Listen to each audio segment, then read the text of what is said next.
Sinigang kami. Sinigang na bangus. Mga tinday. Hindi kumpleto ang ricado, pero okay na yan. At least sinigang. Ay, ang taba-taba.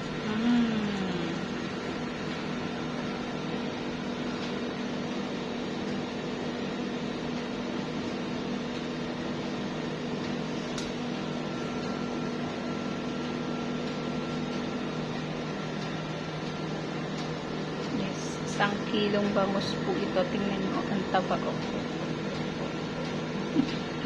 Ang taba, diba?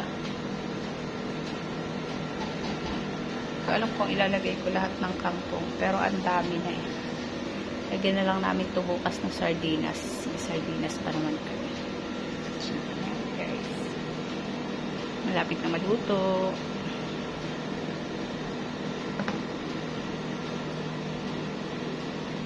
Kanin namin po, white rice. Bye-bye.